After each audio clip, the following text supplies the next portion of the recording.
Jesus Christ, that hurt. I'm still got a headache over that. Sorry about me cussing Jesse like a dog, but fuck it, I did. That's how it is. Thomas Gabriel got ran out of Auburn because of his wife. His wife was sleeping around with some of the players and just being a complete whore around town. You fucking punk-ass bitch! The Pac-12 will have 5 or 6 teams in the top 25. Dude, whatever you're smoking, buy a ton of it. I'm the greatest smack talker on the fucking face of the earth right now. You fucking punk-ass bitch! It makes me look like I got owned or something. You fucking punk-ass bitch! You fucking punk-ass bitch! I just can't believe y'all put a statue of this guy already at your campus. I'm like Charlie Daniels. I bury my goddamn money in mason jars, motherfucker.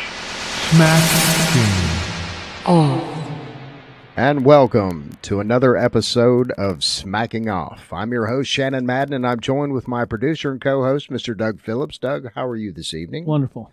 Man, we've got a lot to talk about tonight. We've got a big show. We're going to be talking about every single one of the Power 5 conference championships that are coming up this weekend. Lots of great conversation. Of course, again, the whole entire theme of the show tonight is Buck Alabama. Alabama definitely went to Jordan-Hare. Didn't quite lay an egg, but it was runny nonetheless. And the Auburn Tigers have suddenly snuck up and are now in the national championship conversation after beating two number one teams in a row. Can you remember any time ever that Auburn has beat two number one teams in a row? I'm not sure I can remember a time when they ever played two number one teams in a row. Yeah. Crazy, absolutely crazy stuff. So, of course, we're going to be expounding on that loss and pretty much just about every single segment tonight because it's almost inescapable. And for a lot of people in the national conversation, almost inconceivable loss. Most folks had Alabama pretty much marching right back in as they always have, and now things have gotten a little complicated. So we're going to kind of dissect that as the show goes along with a lot of other great conversation with our smackers about the conference championships coming up. One story we have to touch upon, which is just this has been one of the most bizarre seasons that I can think of for the Tennessee Volunteers.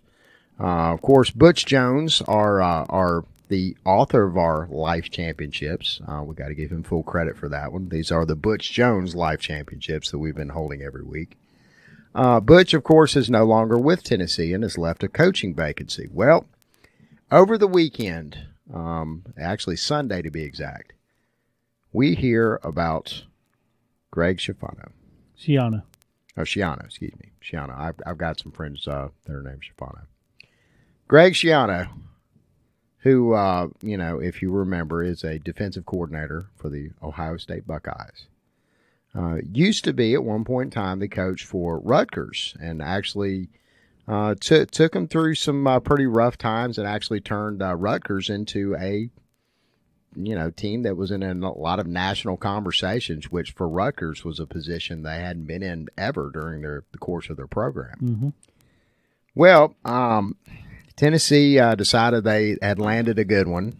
His work at Ohio State has been exemplary. A lot of people have, I don't know. There's a lot of different conversations about his overall record at Rutgers. I think you also have to factor in, being able to win 9 and 10 wins at Rutgers. And I want to say Feinbaum pointed this out on his broadcast on Monday. About the fact that if you can win 9 wins at Rutgers and actually compete at a much higher level, then you're actually doing something. It's kind of like winning we'll say 10 wins at Georgia on a consistent basis. Mark Richt. Look what happened to him. Man, that Pitt loss was awful. But anyways, I'm getting off subject. So Schiano gets a call. Tennessee's interested. He interviews for the job. They actually came to an understanding. It's actually a memorandum of understanding I'm still unclear as to whether this is like a pre-contract, kind of like a letter of intent is. For it was a recruit. reported that he was hired. Yeah, absolutely. So he had actually Sunday morning, news had leaked on social media. By Sunday evening, with him and I just found this out a few moments ago, he was actually pretty much waiting for his plane to head to Tennessee for the big press conference that evening, and there's going to be news cameras and the whole bit. By that evening, as he was pretty much at the airport or headed to the airport or something like that, he was pretty much told, don't bother, we can't do it. Social media pretty much prevented him from getting this job because it spread like a virus throughout the fan base. And again, it depends on who you hear it from. Most of the fan base, had a problem with his tenure at Penn State. Had erroneously had pointed to a conversation in 2015 where McCready, coach for Penn State, had named Schiano as someone that had witnessed one of Sandusky's indiscretions in the showers, and basically through hearsay, basically threw his name in the conversation. Now, to be fair, Schiano was thoroughly investigated throughout this, the whole entire just ugly Penn State case, and was not implicated in any way, was not asked to testify. Basically all of the information that, all of the Tennessee fan base was gathering off of was, one quote that one guy said that another guy had told him that he had said. I mean, it's just convoluted as fuck. Yep. So, and look, to be fair, his record on paper doesn't look that great. I still have to urge, again, when I brought Feinbaum up earlier, kind of like the case that he made on the show Monday, that, you might want to take into consideration the fact that he was able to do and have any kind of modicum of success at Rutgers, of all programs. Kind of like what Bill Clark's doing at UAB right now, if you want to kind of compare it. Smacking Off invites you to join us on the podcast. If you have an opinion on an upcoming game, some commentary on your conference, or want to roll with one of your fellow smackers on air, hit us up. You can message us at the Smacking Off or X's and O's Facebook pages, email me at maddenshannon@toothfairy.com, or call us on the Smack line, 304-508-BAIT. And as always, fuck your team. So, Schiano's out of a job. Well, now the conversation is, and here's the dreaded word that everybody hates, and that's the word lawyers are now involved in this, because apparently the memorandum of understanding that was signed between Greg Schiano and the Tennessee athletic director, John Curry, was apparently not signed by the chancellor. So it's kind of one of those little out things where everybody else had a chance to sign it except the chancellor. And by the time, or before it got to the chancellor's desk or in the chancellor's hands, next thing you know, we're not going to sign it now. We're just going to wad it up, throw it in the trash, and just forget about this whole thing.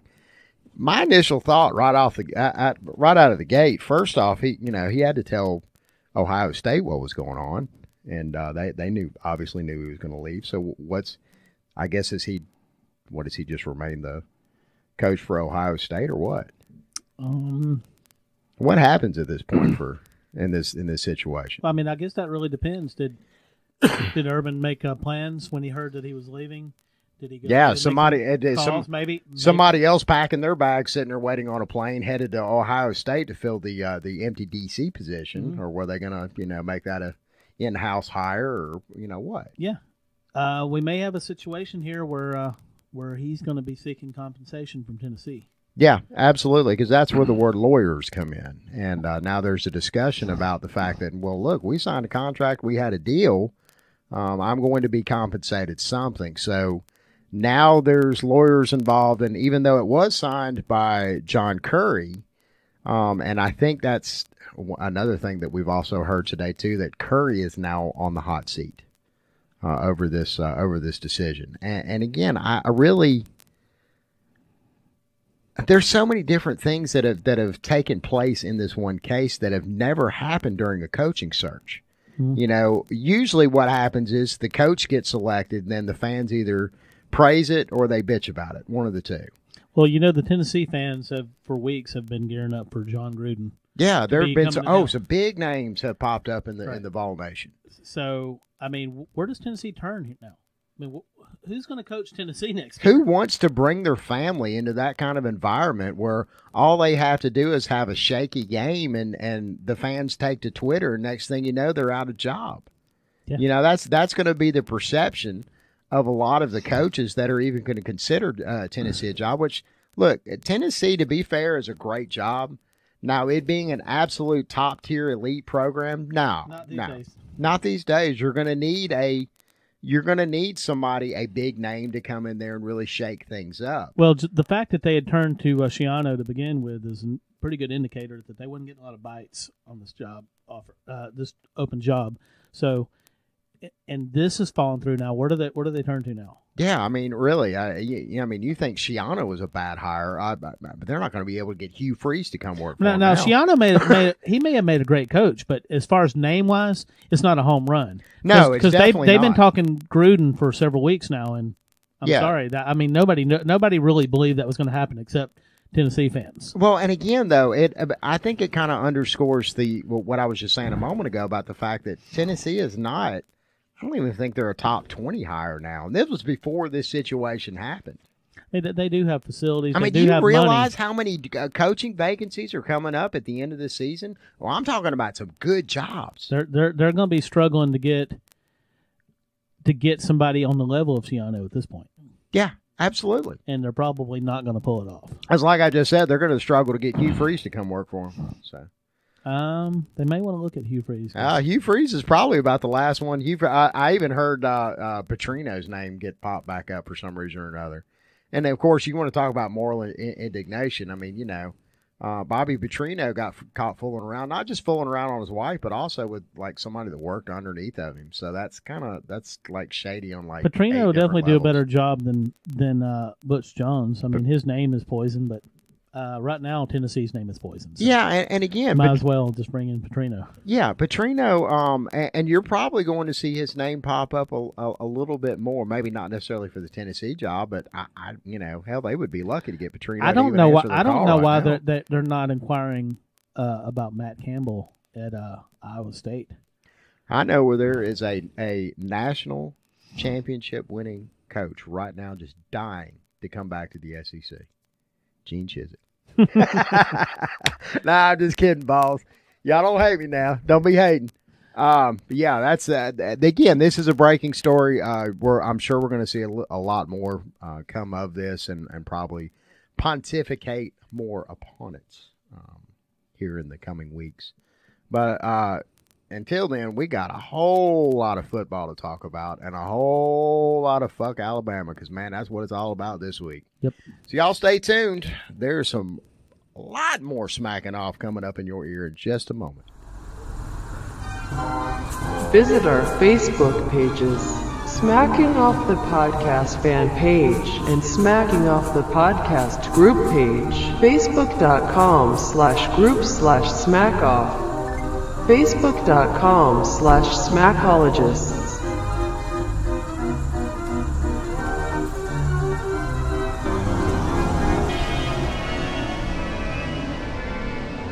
Please call the Smack line at 304-508-BAIT and give them damn gumps a piece of your mind.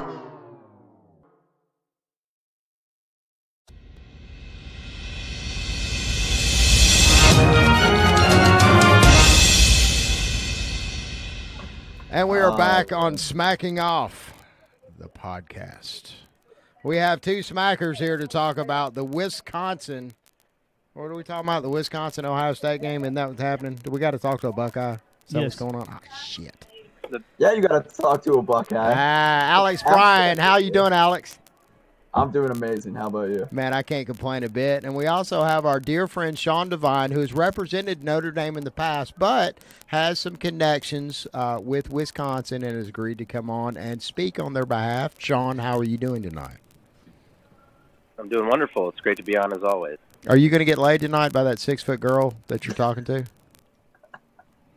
Not a chance. Why not? I hope so. Come on, man. Yeah, I hope that you simultaneously, if you can simultaneously do this broadcast and get laid tonight, you're probably going to win some sort of award at the end of the year. So just when we do our Smacker of the Year, that's probably won more than Notre Dame has in the last 12 plus years. I don't want to talk about Notre Dame. No, we don't get to talk about Notre Dame tonight. Notre Dame is a garbage fire right now. I don't want to talk about Notre Dame tonight. I'm the biggest Notre Dame fan in the world. It was embarrassing Saturday night. We're going to talk about Wisconsin football and how Wisconsin is going to beat Ohio State this weekend. Let's talk about it. Or not. Or not. That's Alex's line. Now, okay. Hang on. Or not. Yeah, Or not. yeah. Let's not steal Alex's thunder. Alex, I know. I've talked to Alex before. He's not going to phrase it like that. Yeah, I think he'll probably be a little nastier about it, but whatever.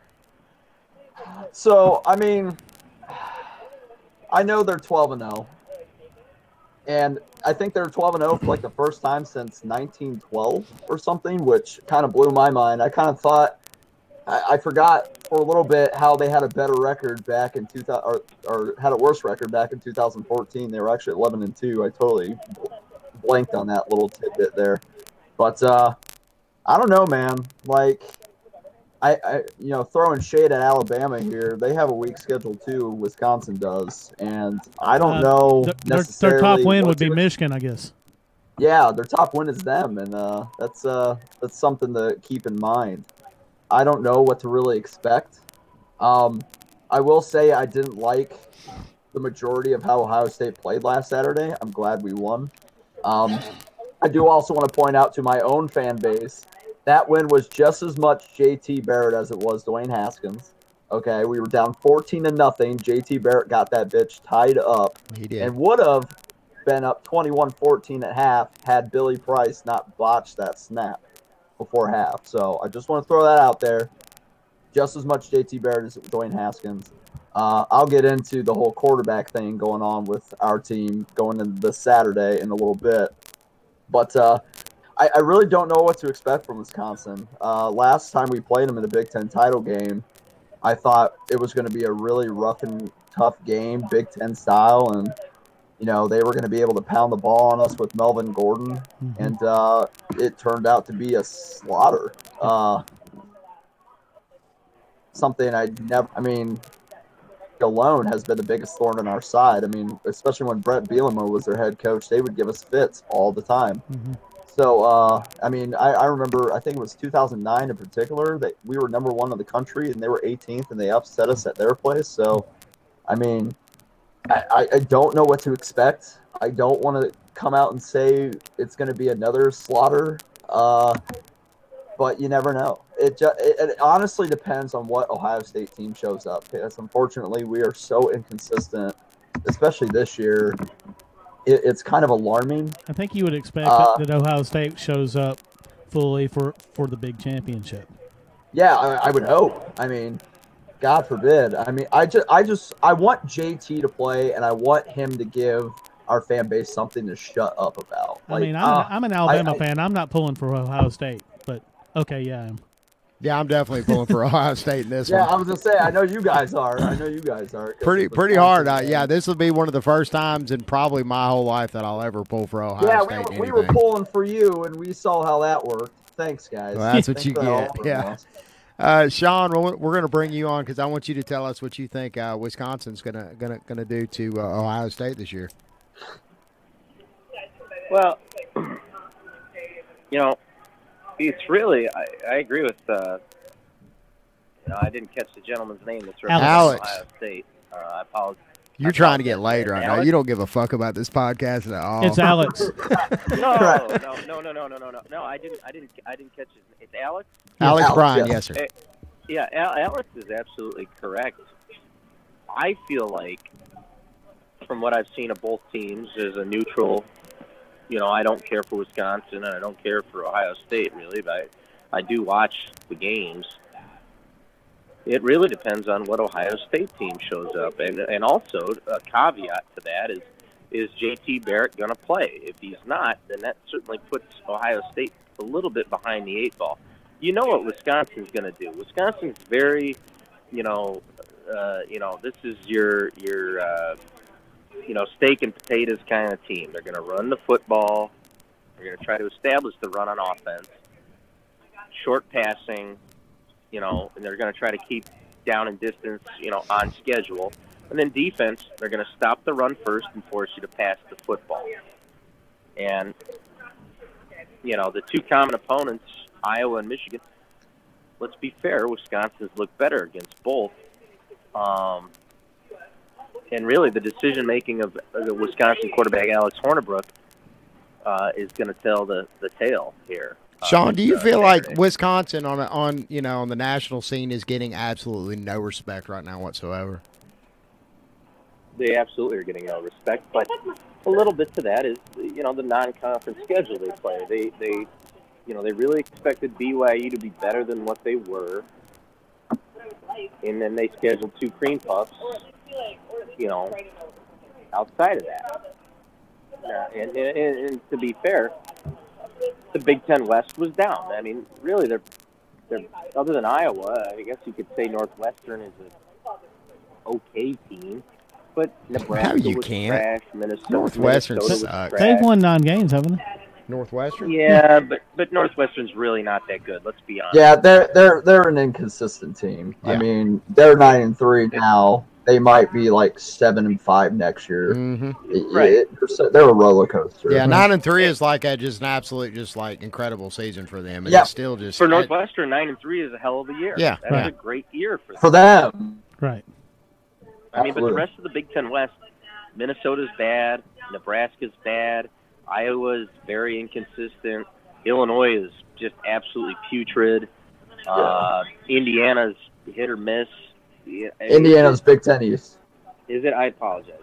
You're good. You're good. No, Purdue finally is bowl eligible. Good for them. Congratulations, Purdue. Yeah, whoop your damn congratulations, Purdue. You're bowl eligible. So we really don't know truly yet what Wisconsin is, and I think Ohio State's going to present a big challenge for them, especially when Wisconsin has the ball on offense and Ohio State's on defense. I don't think Wisconsin has truly seen the athletes that Ohio State's going to present to them on defense yet, and that's really when Wisconsin has the ball on offense. Whoever wins that battle, the Wisconsin offense or the Ohio State defense, to me, is going to win the football game. I think that's going to tell the tale of the tape.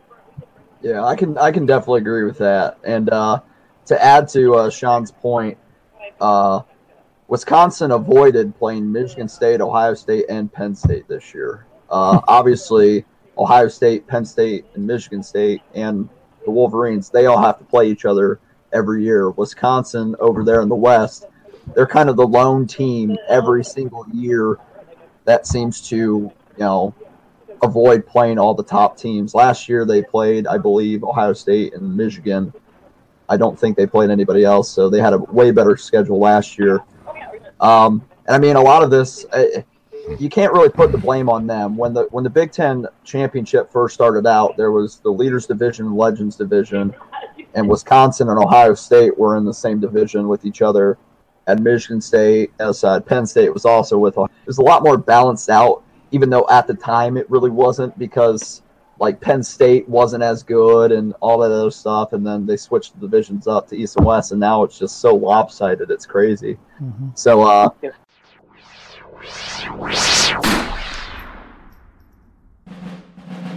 mean, I don't consider myself a troll, really. I consider myself a I don't know about, bro, not me, bro. I don't know about Justin.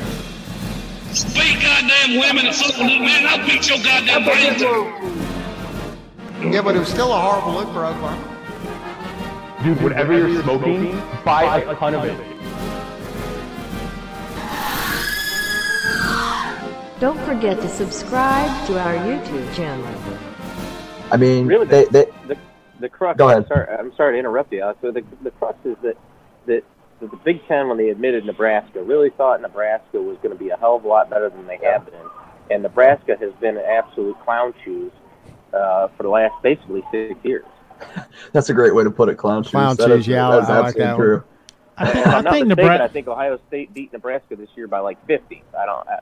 The past couple years we beat them by like 40+ points. I mean, they were better off staying in the Big 12. Nebraska removed them. Nebraska removed themselves from Oklahoma. That was their recruiting base. Now they've got no rivalries like that. It's really killed their recruiting. It really has. Either they need to move back there, or they need to get Okie to come to the Big Ten. We'll see what happens. Nebraska is a member of the original 8 Blue Bloods. Yeah. Mm-hmm. Who are the original 8 Blue Bloods? The original 8 Blue Bloods are Alabama, Notre Dame, Michigan, Ohio State, Oklahoma, Nebraska, USC, and Texas. Man, they need to form a conference. Seriously, that would be a. Can you imagine? Oh my God, dude! That would Blue Blood conference. Ooh, boy! Nobody else would get in that. The most successful programs in college. Did you have USC in that list? Yeah, USC is in that list. Okay. Yep. Clemson would never see another national title game. USC. The real USC. All right, guys. Do y'all have a? Go ahead. They Clemson would never be never win the national championship again. Miami would probably never see one either. That chaos would ensue if those 8 teams made their own conference. It would be game over. It would be a slugfest every week. Yep. Every week. All right, fellas, we got to get some score predictions. Alex, how's it going to go down? Well, it goes back to my point, which Ohio State team shows up. God, we made John O'Corn look like a pro quarterback for at least a quarter and a half. Can I ask a question? Yeah, yes. Go ahead. Is JT Barrett going to play on Saturday? He's listed as probable. I have no clue. This whole story is bizarre to me. I don't think you're going to find out until the day of the game. I really don't. They just showed TMZ just released a video that a fan took like before the game, watching JT warm up. It doesn't show the cameraman running into him, but it shows like the before and after, and he's like freaks out saying that cameraman just ran into JT. And then Mike Weber, a running back, actually posted a picture of like really bad scarring he got on his arm because the cameraman hit him too. So there's these pieces are falling in, and I don't want to make any accusations, but it all looks dirty and sketchy as fuck. So I'm just going to leave it at that. I hope JT plays. He has earned the right. This sounds like some Tanya Harding shit. Yeah, some Tanya Harding shit, yeah. It sounds like, yes, it sounds like the Nancy Kerrigan thing, and I really am interested to see what happens with that going forward, because Urban was pissed. Well, and again, if there is anything improper going on there, you can almost just about bet that even probably the FBI would be involved in something like this, because this isn't just somebody just intentionally damaging a football player. I mean, there's a lot of money at stake on damaging that one football player too. I hate to say it, but put it like that. But that's kind of how it is. And I mean, they attested to the fact that the sidelines in Michigan Stadium are so tight, and that and I get that they are. But this hasn't happened in years past, and this hasn't happened to other teams this year or in years past too. So it's all so sketchy. Just an odd thing. But I can assure you that the Alabama Crimson Tide has nothing to do with it, because we are all with it. The Alabama Crimson Tide is pulling together, and we're all trying to support the Buckeye Nation this weekend. It'll be the first and only time it'll probably ever happen in the history of both programs. But we're with you, bud. We're with you 100%. Can I make a joke? Go ahead. Go ahead. I heard that cameraman was related to Harvey Updike. Has anyone confirmed that or not? Whoa, back up. You leave Uncle Harvey's name out your mouth. There is no family smack allowed on this broadcast. No, but I'm just anyway. pulling the guys' leg. I'm just messing. Oh, it's cool. It's cool. Alex, give us a score prediction now. I want to hear how it's going to go down. Yeah, like I hope JT plays. He deserves the right to win us a Big Ten title, since he didn't back in 2014. Cardale Jones did. If the Ohio State team I know is capable of showing up shows up, I think we can win somewhere along the lines of, let's say, 42-21. If they don't, it's going to be a really close game. I got you. Sean, what are your thoughts? It really, it's truly going to depend on if JT Barrett plays. I have great respect for JT Barrett. I know he's not going to be a great NFL quarterback, but he's a very good college quarterback. He's stuck with that program for 4 years. He knows Urban's system very well. If JT Barrett plays, I feel like Ohio State's going to win the game, probably 28-17. If JT Barrett doesn't play, though, I think Ohio State wins the game probably, Wisconsin wins the game at that point with Ohio State playing a backup quarterback. Probably, something like 20-17 or 23-20, low kind of very Big Ten-esque grinder kind of game. It's going to be a grinder either way. I really don't see Ohio State putting up 42 on Wisconsin's defense. But I didn't see him putting up 59 3 years ago, and they were the number 2 in the country. They were the number 2 team in the country that year. We put up 59 on them. So that was a different team. Yeah, it was a different team. I'll give you that. Now, when it comes to JT Barrett or Haskins playing, Haskins is very capable of winning this game too. Don't get me wrong. He's still young. He doesn't run the read option as well as JT. But he does have an arm, and he can throw a lot better than JT. Yes, I will admit it, JT can't throw nearly as well. Okay. But I think either quarterback can win this game. It just, our offense, I feel, with JT healthy and him being the quarterback, it can run smoothly. In this game, if we look at the last 5 years of recruiting, I mean, Ohio State, top to bottom, has far better athletes. Yep. Any of the big 4 recruiting services are to be taken at their word. Ohio State for the past 5 years under Urban Meyer has had top 5 recruiting classes. Wisconsin averages 20, 25.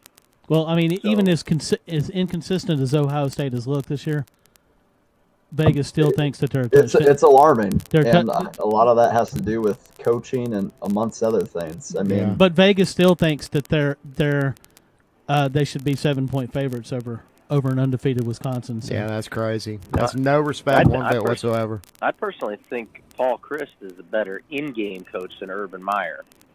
I can agree with that.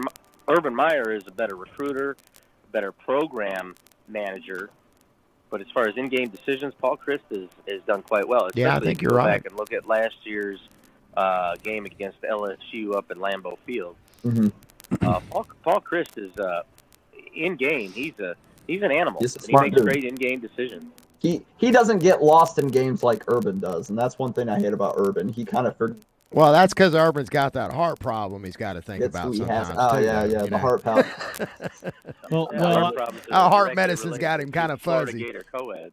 Well, I can assure you that down here in Alabama, we'll be watching this game with great interest.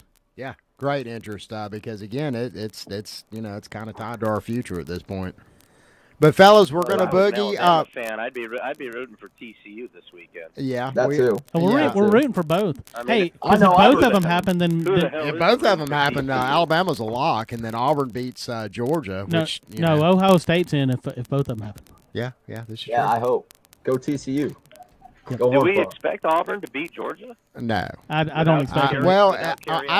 I don't expect him. And again, Carrion's still questionable. He's that dude is not playing. He's not playing. I kind of think Saturday. So too, but shh, don't tell the Aubies. But fellas, before we go, I have to ask this one question. Sean, that girl you've been flirting with the whole time, on a scale of 1 to 10, how hot is she? Come on, dude, just throw a number out. Don't be a prick about it. You guys take it easy. Oh, garbage dump. Oh, garbage dump. Why are you called a garbage dump? Oh, garbage dump, oh, garbage dump. Why are you called a garbage dump?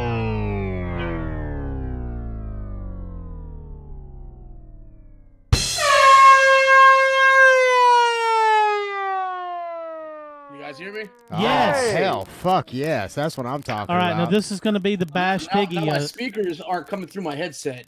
My interface and everything is registering like normal. Like I said earlier, I kind of feel like I'm the UCLA program the way my shit's being ran all of a sudden. But Everything was working. Like I said earlier, I was tracking guitars, and you made a good point about the driver.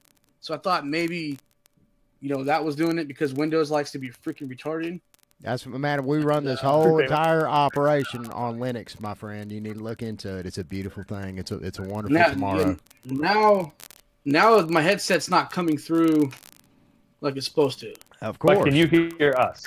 I can hear you. I just don't know about how latency would be coming from my mic. No, I think we're fine. You sound great on this. You sound wonderful. Yeah, sound great on this end. Okay, so let's go ahead and start out. I tried to line you and Tiggy up, and I could not get you to get back with me. But Tiggy, he refused to do a segment with you, Josh. Yeah, he talks too much shit. Okay, just like an Ohio State fan. Well, when I couldn't get you back, I hit Tiggy again, and Tiggy said he didn't want to do it, but then Tiggy said if you get Sean Vergowven to come on, I'll do it. And I said, okay, it's worth a try. I can't get Josh. Well, anyway, Tiggy bitched out tonight, but he refused to do one with you totally. He was going to do one with Vergowven. But anyway, go ahead and give Tiggy a shout out. Yeah, what all did Tiggy say in the last segment? I got my headset plugged into my laptop directly instead of running USB. Okay, I apologize. Good deal. Just the typical bullshit that everybody who is not in the Pac-12 that isn't a USC. It's like I was listening earlier how he's a Bama fan. If Bama was to have a fucking slump, Saban's on his way out, fire him, get a new coach. All of a sudden, everybody's gonna run their cocksuckers and be like, "Oh, we're Auburn, we're the fucking shit," or go Washington. And then all of a sudden, they hire somebody and they start to make a run back after sanctions, which both programs I mentioned are doing so. And then when they all of a sudden don't do what their program has no history of doing, which is winning championships, they don't know what it's like to win shit. They run. So like I've been messaging you one-on-one, like, where's Tiggy? You don't got shit to say to me. You know what I mean? Yeah, fair enough. It is what it is. I mean, he's gonna say what he wants to say, but not on this segment. No. In fact, Tiggy's completely MIA tonight. It was actually a shock for us. Tiggy's faced some very daunting challenges on this show throughout the whole entire season, and we applaud him for his efforts. But when it came crunch time, he couldn't deliver. And I mean, is that? I don't know, because again, I've referred to him numerous times. He even giggles when I say it. The John the Baptist of the Pac-12. As far as here in the Southeast, is for all of us that keep up with SEC, ACC, the conferences down here in the Southeastern region. There's not a lot of talk about the Pac-12, and Tiggy, to his credit, has brought the Pac-12 to the SEC smack rooms and smack chats. Yeah, but at the same time, he disses the shit out of USC, and they are the cream of the Pac-12. Absolutely, they're the team that's holding them up. Yeah, you're right. One thing somebody like Tiggy USC doesn't and everybody know else is that the people who make the Pac-12 go around are predominantly USC alumni like myself and contributing boosters, which I'm not. USC's talking about going independent. If that happens, who the fuck is going to step up in the Pac-12? That is USC. Right. So right now the Pac-12 can say, well, we have 11 compared. Okay, no, yeah, Bama bent us the fuck over, and we shot a porn with them, and we got beat. But we could still flex and say to recruits, hey, here's why you should come to Los Angeles instead of going to, say, Tuscaloosa. Why go sit out in the cornfield somewhere where we got beaches, bitches? We don't have any cornfields. No, we don't. It's I'm just saying, it's against the law to grow corn in Alabama. Just cotton fields. Yeah, you're right. You're right. Heisman trophies and such. Washington can't say that. So even though he can talk all the crap he wants in the world, just like I said in that podcast with him, you can run your gums, but when it comes to recruiting, who is number one in the Pac-12?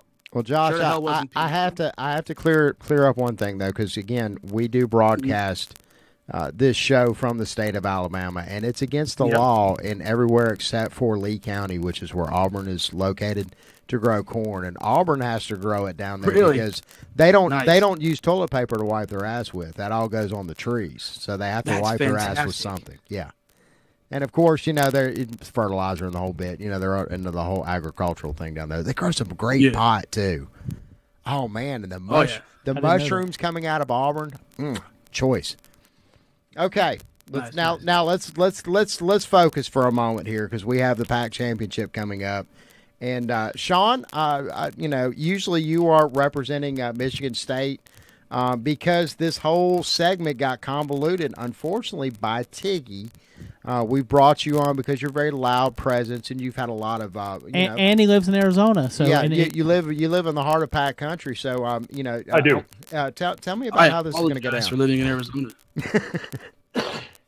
All I can say is it's better than California. I can't defend ASU or U of A. So, dude, I moved out of there after I graduated from USC.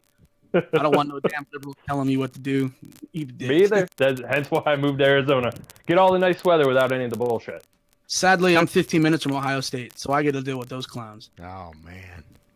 Yeah. Well, Dan, we'll have to bring you on for an Ohio State segment one day when our Ohio State guy bitches out like Tiggy did tonight. Yeah, that was. This is how this will go. Ohio State's the greatest. USC have a 7-game win streak. Well, Ohio State's still the greatest. USC gave Woody Hayes his last ass whipping in the Rose Bowl. Well, Ohio State's the shit, and they're going to divert to, well, when's the last time USC did anything? Okay, sanctions. Yeah, that sounds exactly like smacking with the Oklahoma fan. When it comes down to playing one another on the gridiron, Ohio State has fallen 7 times in a row, spanning back to the 60s. Well, what are you going to say about that? Well, it's the same. I deal with these guys every damn day at work. I get cops. I got a big USC decal in the back of my van. Cops pull me over all the time, give me shit, and then when they walk away, they're like, OH! And like 31-0, because, you know, what they did to Clemson, that was horrible. Well, they're cops, too. I mean, they can shoot you in the face if they want to, so, you know. So what do y'all think about this Pac-12 championship game? To be honest, beating Stanford twice in the same year is going to be rough. But if you think about it, all Stanford really is Bryce Love. Right. He's hurt right now. USC, that Stanford game was the best game all year. USC fans are like wanting to freaking mass murder, kill Clay Helton and everybody because USC's not blowing the doors like off people like. So in if y'all can get era. Bryce out, then y'all can win. You need to. I think we could stop them. We've got USC. Honestly, like I said then, and I'll say now, they're Dr. Jekyll and Mr. Hyde, man. It depends on who's going to show up. Y'all need the Michigan cameraman. That's the simple thing, man. Your offense is Dr. Jekyll. You guys can put up points on literally anybody in the country. What you can't do is stop anybody, dude. Your guys' defense is like non-existence. And that's what's weird. So, like, even though like I want to hype him, like we got Clancy freaking Pendergast. The man took Colin Kaepernick all the way to a Super Bowl. Like the man knows how to call defenses, but he won't rotate anybody. So if we go back to SC with sanctions, and like you're dealing with like as UCLA fans now with Chip Kelly, it's like how everybody beat the crap out of Kiffin's teams and stuff like that, even though they had a #1 recruiting class and all that. You knew just run a fast pace and you'll wear them out. They had a lack of depth. We've got depth, but now we got a coordinator who doesn't want to rotate and have fresh legs. On offense, we've had 6 games. They've had over 500 yards, 4 games, over 700 plus yards in a game. And how are they doing that? They're freaking running 4 premier running backs. 2 are 5-star, 2 are 4-stars. Will start anywhere in the freaking country. Visit our Facebook pages, Smacking Off the Podcast fan page and Smacking Off the Podcast group page, facebook.com/group/smackoff. Facebook.com/Smackologists.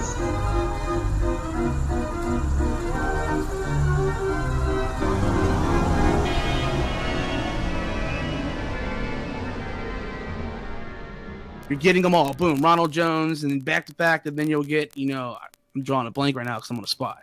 And then all of a sudden, Darnold will run, and then they'll freaking throw Levi out. You know what I mean? And they're doing offensive things. But then the defense, they'll play good, but come the third quarter, it's like they go to sleep. And then they all want to say, well, we like a close game. I'm sorry, you've had 10 games almost where you could have put teams away in the first quarter. And every team, if you go back and watch film, God, I pray we don't have to go up against Saban or somebody, because he's going to be smart enough to look at that and say, USC lulls hardcore in the third quarter. Mm-hmm. We're going to hit them in the mouth. We're going to get up on them. And now, as long as we can stay above them and you prevent Sam Darnold from doing Sam Darnold things, keep him in the pocket, as season will fall. You're not feeling confident about bringing home the hardware. Yeah, I don't know if Stanford can keep with it, though. They're like Ohio State.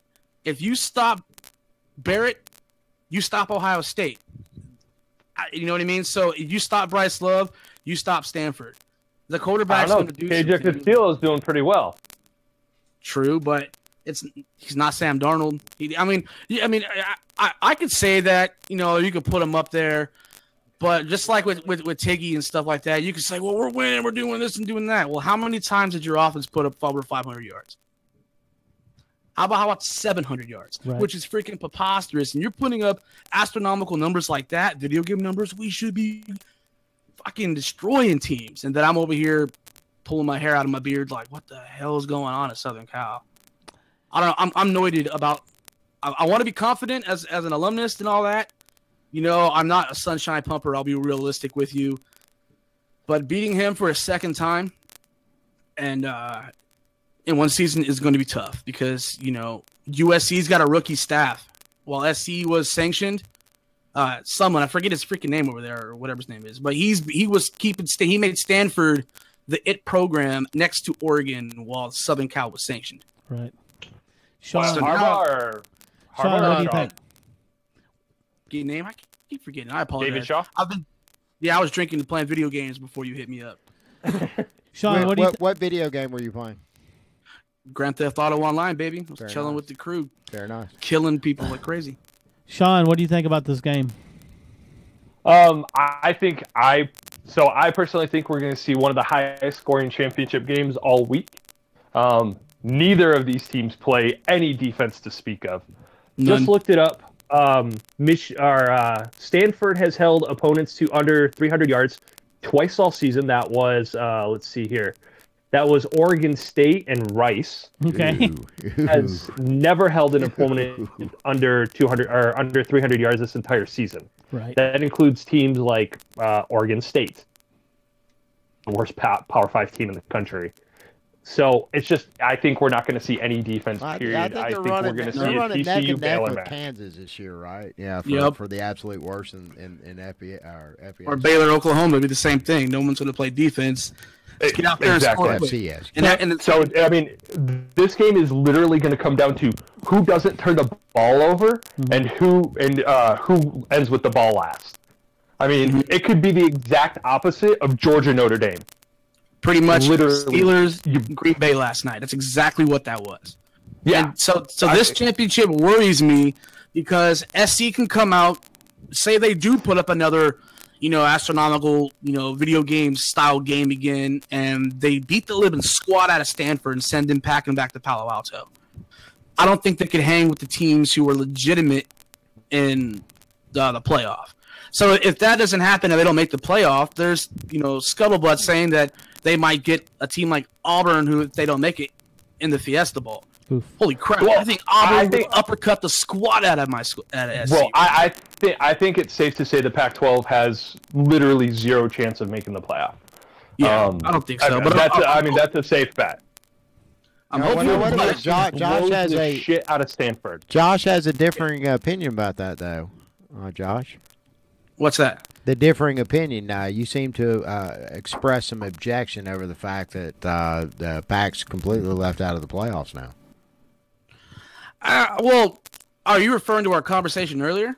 Oh no! You were talking to me earlier. This is the host. No, it was basically just when he had said that though, that pretty much the Pac shut out of the playoffs. You seemed to kind of express some objection there for a minute.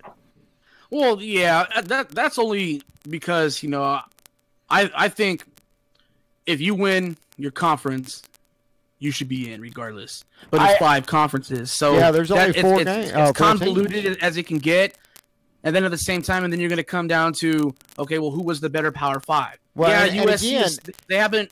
The other thing you're not factoring into is the fact that the playoff committee has to leave that one spot open for Alabama to get in every year. But go ahead. Oh yeah, Bama's like Ohio State. They've got people on the inside. It doesn't matter, man. Like it's the same thing with Notre Dame. Where the hell did Notre Dame come in out of nowhere? But out of nowhere, and then all of a sudden they got all this freaking love. Then they go and they lose one time, and then they're out of there. Nobody's even like. Well, let's look at it like this. So go ahead. Look at the landscape of college football in the championship games. So let's say that USC wins the Pac-12. Great. USC beat a 3-loss Stanford team. Right. Better yet, what Then if Stanford wins? Guaranteed winner, that's going. You have OSU, Wisconsin. Wisconsin wins, they're in. Then you have Miami and Clemson, winner, that's going. So we have 2 guaranteed in the SEC, ACC. And then really the question becomes, if Wisconsin wins, they're in. If they lose to OSU, does OSU beat Alabama to get in? I mean, there's literally zero chance Oklahoma loses this. 2 losses, right? Well, you would have to weigh it though. You look at Bama; they came off of beating an elementary school, and then they went and they lost one. Ohio State proved playing against Oklahoma and their casa, they couldn't cut the mustard. I don't care what any Buckeye or here in Ohio State area's got to say. When you went out there, had a chance to flex your muscle, and if this was me, and like the same thing could be said about Southern Cal. Yes, I want my squad in, but hey, man, it's Clay Helton's second year. You know how many coaches out there right now would kill to have Clay Helton's record? So even though a lot of SC fans are like, we need to be in the playoff, you didn't blow anybody out. So it's the same thing with Ohio State. If you wanted to make a case, you should have blown the doors off of Michigan. You should have freaking put up a game against Oklahoma, and they didn't. Well, you know, Josh, you bring up Josh, you bring up a really good point though, because at what point in time do these fan bases slow the fuck up for a second and allow these coaches? You know, go back and look at Bobby Bowden's tenure at FSU sometime. Go back and look at his record and see how long it took him to develop that program into a consistent winner. It was a pretty good ways into his career that would have never happened in this generation. You know, if you can't produce wins, you can't produce some serious solid wins within 2 to 3 years. And I'm like, and then they'll bring up like John McKay. I'm like, you guys do realize John McKay only won like 6 games his first year. Mm-hmm. So like you guys.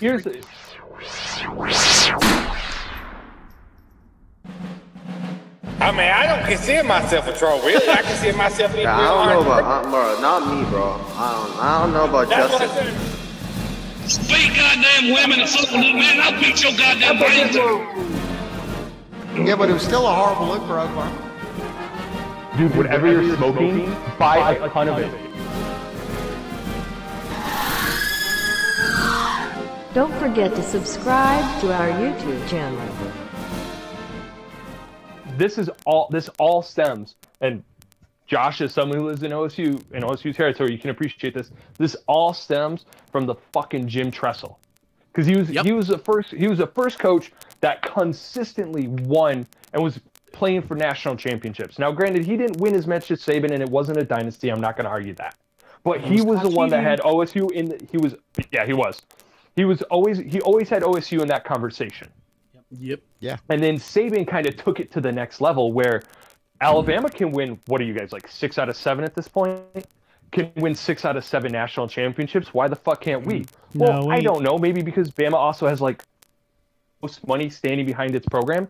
Nick Saban walks into a fucking place, he throws his 5 rings down in his fucking cock because he's using one as a cock ring, and he gets any recruit he wants. Somebody get that manager box. That was great. Yes. So these programs that think that they're going to be these, like they're going to go in and they're going to compete with Alabama, I'm sorry, guys, you're not. Even if you're a blue blood, like Ohio State or like fucking like USC or even Michigan, these programs are never going to be able to compete with teams like Bama because they don't factor in the fact. Okay, so it's like you could bring up this whole like UCLA and Chip Kelly fans. What reason why they won't ever compete with a team like Bama is look at how long he's been winning. What do kids want to go to? A winning program. So what has Saban consistently been doing?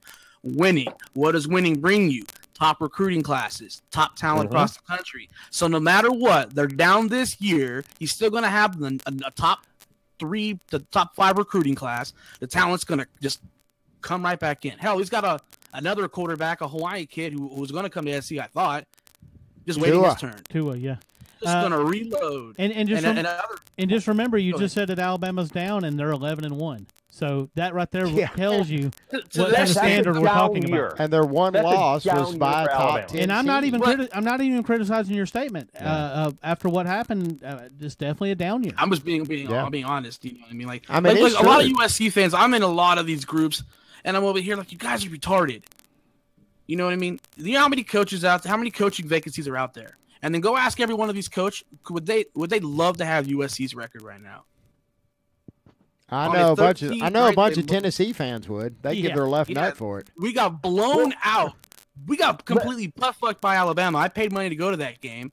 Won the next game, lost 2 more against Stanford and Utah, and then they won on a 13-0 stretch, and they're still fire Clay Helton.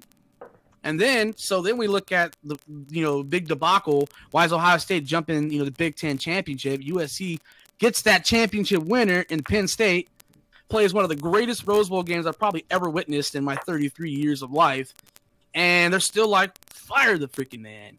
And then now, you know what I mean? You won the South, which is something they've only done once since the Pac-12's inception. You know what I mean? And then they're still like, fire the freaking man. And no matter what they do, people at Southern Cal think that's how it should be. Right. But when you're coming back from debilitating sanctions and you're trying to build depth, you got a rookie staff. I don't want to put this staff against Saban ever again unless they show that they can put teams away consistently. And they haven't done it. Okay, well, let's go ahead. So, going off that, to be fair, number one, it's a problem of teams need to understand where they belong. Not saying, like, hey, you're not going to – like, I'll be perfectly honest. Michigan State did not deserve to – like, we earned the right to be in that playoff in 2015.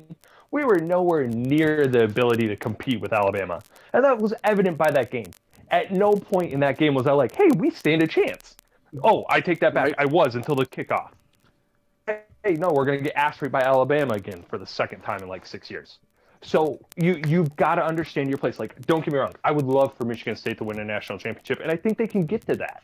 But it is a matter of we have to avoid Bama somehow. Well, fellas, really quick, because we've got to cut this short. Really quick, I need to get a score prediction. Pac-12 championship, Sean Vergowven. What's the score going to be? Pac-12 championship, USC 63 and like 58. 58. 63 with Sam Darnold throwing multiple interceptions or fumbling the ball. I mean, because God, he has a propensity for doing that. Yikes! I'm not under the. So here's a bold prediction for this. Bold prediction for this game. No drive lasts longer than 4 minutes. Okay, yeah. Okay, I can hang with that. No drive lasts longer than 4 minutes. It will either be a 3-and-out, or it will be some broken-ass play that goes for 80 yards. We're going to be timing this. Don't play defense. Yeah. All right, Joshua. First of all, it's Josh, not Joshua. That's what okay. You said that earlier, and I was over here like, oh my God. Joshua. Am I in trouble? Where'd you get that from, Joshua? I'm just fucking with you anyways. Man, I don't know. I think if SC puts up at least 45 points, they win the game.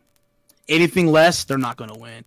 And I'm hoping coming off their only bye week, finally they come off rested, and I think they're going to hold Stanford to 21. I'm hoping. Okay. Fair enough. Well, fellas, I think Clancy Pendergast is going to have something going. But the question is can Jack Jones freaking stop causing penalties? Right. We kill ourselves. We lead the country in penalties. And all right, so we're both picking. Y'all are both picking USC. Oh yeah, yes sir. Fair enough. USC. Stanford doesn't play enough defense, and in my opinion, even with KJ Castillo, they're still a one-trick pony at this point. And any team in the country, you make them one-dimensional, you're going to shut them down. Right. It's just that simple.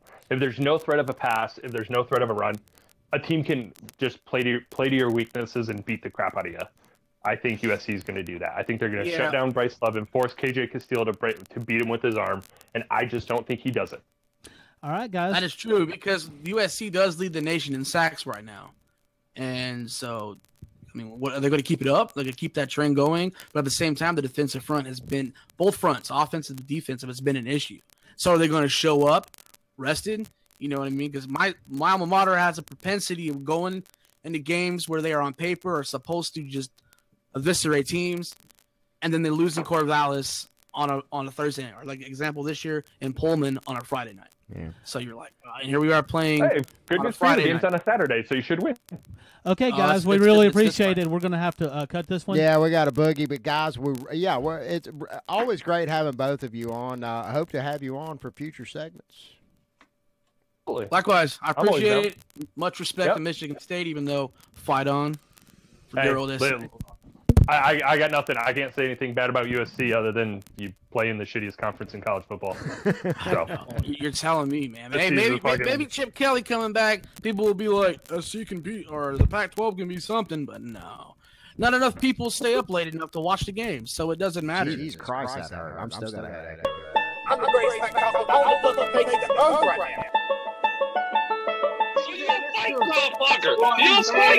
No, whoa. Okay, all right, fellas, time out. Come on, give me a second here. Fellas, pause. Just give me a second, man. Pause, give me a second. Let me pause.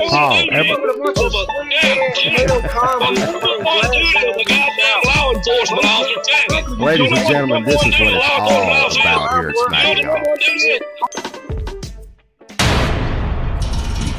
All right, we're here at Smacking Off with our dear friend, old friend of the show, Mr. Tom Murphy. Tom, how are you doing this evening?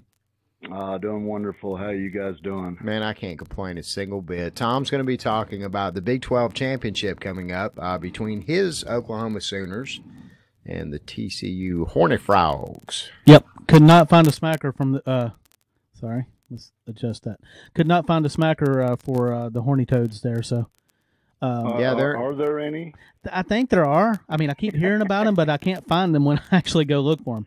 And the one person that I did find in the last 2 weeks, he talked real big, and then as time got closer, he disappeared. Yeah, that's about right. Well, I mean, you would figure TCU would be pretty excited about where they're at right now. I know that there were some brief aspirations for the playoffs. Of course, that's not going to happen, even if they do win the Big 12. Oklahoma, on the other hand, Oklahoma is steamrolling right in. How do you feel about that? Man, we pretty well took care of them in Norman, and I don't think it's going to go any different handily, here. I might add. That wasn't even close. Tell me this. I'm not big on Texas. I don't know a lot about it. Is Arlington close to Fort Worth? Yes. Okay, so is this going to be? Yeah. Is this going to be kind of a home game for them, or did Oklahoma scoop up a lot of tickets? I think our fan base will probably be 50-50. Oh, okay. We've got a large, better situation than they had in Norman, but but Okie has definitely gotten better on offense since then. Yeah, well, when we played them the first time, we put 38 on them in the first half, and then we just kind of cruised from there. So, my outlook on that is we didn't have to open up any more of our playbook than we needed to, and we didn't, rub it in and put 60 on them or anything, Right. So knowing that they may be the team that you would play in the renewal of the Big 12 championship, huh? Yeah, I think that we kind of knew that was going to go. That it was pretty well laid out for them to, finish the season with a couple wins and get in. Everybody else was needing, some wild stuff to happen to get in. And really, I think I'd rather play TCU than probably Oklahoma State, because Oklahoma State just, they just open it wide open on us. But not that we wouldn't have beat them again too. You know how I feel about them. Mm-hmm. Little sister. Yeah, it was definitely a shootout last time, and of course Oklahoma took care of business. It basically just was a tale of two quarterbacks, if you want to get down to it. Of course, there was a lot of Big 12 detractors that pointed to that game and kind of made the claim about the lack of defense in the Big 12. And I don't know. I mean, you've got two really, really, really, really high-powered offenses there. It's tough to think that anything short of an elite defense is going to be able to stop those steamrollers. Particularly Baker, man. Baker's pretty much got the Heisman locked down. Yeah, I believe he does, even if he grabs his crotch a couple more times before they do the vote. But I mean, Baker gets a lot of the credit. But dude, we have an awesome offensive line, and we have a lot of playmakers around him.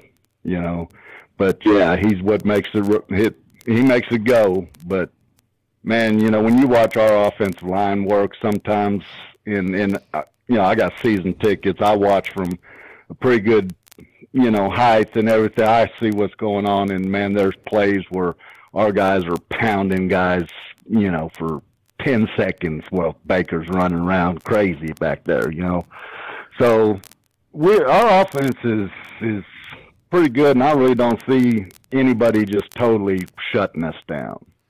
Anybody short of Iowa State, right? No, well, I'm sorry, man. I had to. Shut us down, No, but, no, of course not. That was. Hey, the last time I called, it was right after the Iowa State debacle, Yeah. And I mean, I was pretty damn low, at that point, because I thought, well, we'll never overcome this, and then hell, Iowa State goes and beats TCU, and puts some quality wins together, and now it doesn't look so bad, So how do you see this game going down? Do you kind of view it as just a continuation of what happened the first time around? Well, I mean, I don't care if we just win by a point, but I think we'll beat them by 10 points or better. Gary Patterson's a great coach, man. I don't care what anybody thinks. Definitely a great defensive coach. To win at TCU like he does, and he won before he was in the Big 12. He won big games against, Wisconsin in the Rose Bowl. Hell, he come to Norman, I think, and beat us once. And, he could put together a good game plan. Let's just say that. And while I'm pretty confident, I'm realistic. It's college football. And we all know anything can happen on Saturdays. Well, and you almost alluded to it, the fact that, Gary Patterson has had the success he's had at TCU. Now, TCU does recruit from an excellent pool of recruits. The state of Texas is a wonderful recruiting ground. But, at the same time, we are talking about TCU to have them in a national conversation before Patterson came around was, just almost unheard of. Yep. Yeah. And and they were good, and he was doing that with 2- and 3-star guys. He, I think he gets a few more 4 stars. How old is Patterson?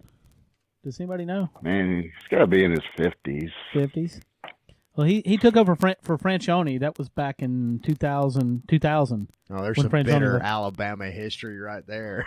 But anyway, this is our Fuck Alabama episode, by the way, Tom. I thought you would appreciate that and appreciate being on the Fuck Alabama episode.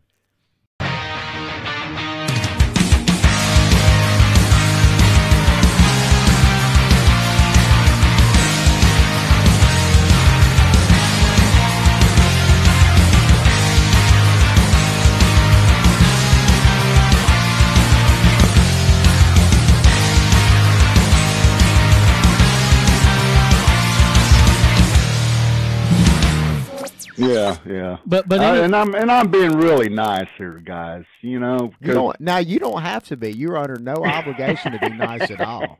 Because at the end you know how we roll, Tom. Come on now. Yeah. No, you guys ought to know by now. I am a college football traditionalist. I love college football, and as bad as I want to see Alabama left out, I want to see them in. Yeah, I know why too. I know exactly why.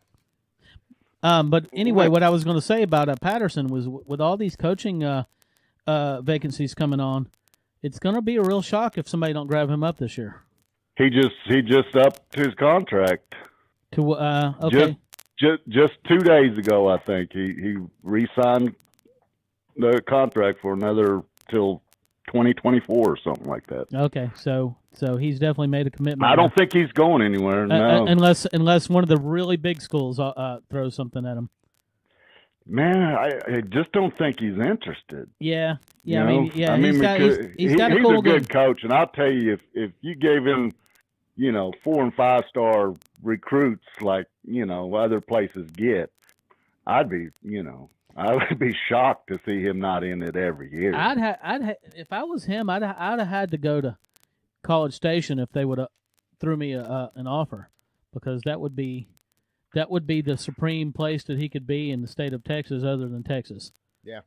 Right. And you know that he would compete at that level. I mean, he's doing No it. doubt. He's doing it at TCU. No doubt. I mean, he's kind of another version of Schneider at Kansas State. Yep, just a younger version without a walker. Yeah, Kansas State was a train wreck, dude. I mean, they used to win 1, maybe 2 games a year for years and years and years. Yeah, I remember. mean, they just sucked. And he come in there, and hell, Barry Switzer even, they asked him one time who's the best coach in college football, and he said Bill Schneider. He said anybody who can go to Manhattan, Kansas, and win like Bill's winning, you got to be a great coach. I remember when them in Kansas, that they over a period of a few years, I think they played several times when neither team had a win. Yeah, and that was at the end of the regular season. It was called the Battle for a Win.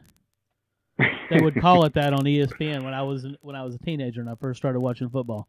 I remember that, and I guess that was right before he came. I think that game this year was played between Baylor and Kansas, maybe. Yeah. Baylor's kind of joined that dumpster fire there, man. That Kansas program, I don't know what they're going to do. I don't know what the deal with Baylor is, because they definitely, they're not a terrible team as far as their personnel and stuff. I mean, they can play with teams. I mean, they proved that against Oklahoma, but they just can't win. They just can't win. Yeah, they lost a lot of guys leaving because of all that scandal, and it may take a couple, 3 years to overcome that. Yep. I mean, you guys got to see a Baylor transfer the other day. Stidham, he's a Baylor boy. I thought he was Texas Tech. Was it Baylor? No. Baker was from Tech. Oh, okay. Yeah, Stidham was a Baylor boy. Both who didn't fare real well against us when we played him either. Just so you know. Okay, just throw that one in there. Because we'll take care of Auburn for you guys. Okay. Well, and I have to ask, where do you see the CFP shaping up? And of course, I think it's been pretty much talked to death on social media since the loss Saturday night to Auburn at Auburn. I don't know, where do you see the CFP shaping up when they come back with the votes tomorrow? The committee. Clemson, Oklahoma, Wisconsin, Auburn. Probably Bama at 5.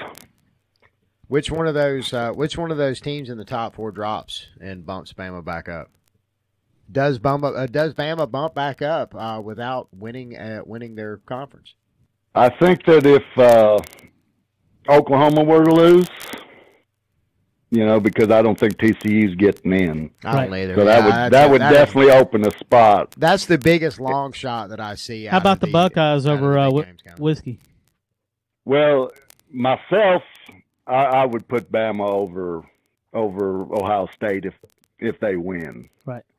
I don't think that somebody who just a few weeks ago lost by 31 points to, Iowa. Yeah, I don't think it's going to happen. Has any business even thinking they should get in. I think the only way that Ohio State gets in is they're going to need Oklahoma, and they're going to have to beat Wisconsin, and they're going to need an Oklahoma loss.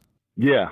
And even then you're starting to think about all these other teams that it's going to get really cloudy at that point with the 2 lost teams. I think that they would get in over any other 2-loss team like USC, Penn State, Oklahoma. If that's were the case. I mean, I really don't see them. If they win and we win, I think Bama goes in over Ohio State, and rightfully so. All right. I mean, everybody's giving y'all grief about your schedule, and I do too. Fuck, hell, it's fun giving Bama people shit because they get all riled up about it. Well, we've got the smack line. You didn't know Florida State was going to just turn to trash. No, nobody did. No, nobody did. I mean, it was the game of the century before the season started. When we scheduled that game, that looked like probably one of the sexiest opening games I think we've ever had, and it was billed so right up into the moment of the game. It was billed as a preview of possibly the national championship game. Yeah, or part one of the national and it was a good game. Yeah. But, I mean, there's got to be more wrong with Florida State than losing the quarterback. We've lost quarterbacks before and put true freshmen in and still survived a lot of games. I mean, they couldn't get out of their own way, you know. So, I mean, you can't fault you guys for that. Well, I don't. And then the SEC it's down a little bit, I mean, LSU is not a powerhouse, and Mississippi State is not a powerhouse, and Ole Miss is not. I mean, you do realize that's who you got to play because that's the conference you're in. But you're saying the SEC's now. You do realize that 3 teams still have a chance to get into the CFP, and possibly two teams from the same conference. So, but you're right. You're right. From top to bottom, there's a big drop off. Yeah, there is. Yeah. There is. Auburn's usually always, Auburn. They can be really good, and Georgia's come out of nowhere, to be as good as they are, and they pulled Georgia when they lost to Auburn. I mean, they got their ass kicked. Yep, and Mark Richt was nowhere around. To tell you the truth, if Georgia beats Auburn, I wouldn't have a problem with them putting Alabama over Georgia. I don't think they'll do it, but I don't think they'll do it. No, but I wouldn't have a problem with that because it might happen. Along with anything else, Georgia really hasn't played that tough a schedule either. Let me interject here because I'll propose this, and this is a conversation I've been having for the past 24 hours now about the fact that now instead of this year, the committee having to dissect the quality wins. They're having to dissect primarily quality losses for most of the 4 teams. So now what we're seeing is, if you really want to get technical about it, and if you want to dissect the one loss that Alabama had versus the one loss that Georgia had. Visit our Facebook pages, Smacking Off the Podcast fan page and Smacking Off the Podcast group page, facebook.com/group/smackoff, facebook.com/smackologists.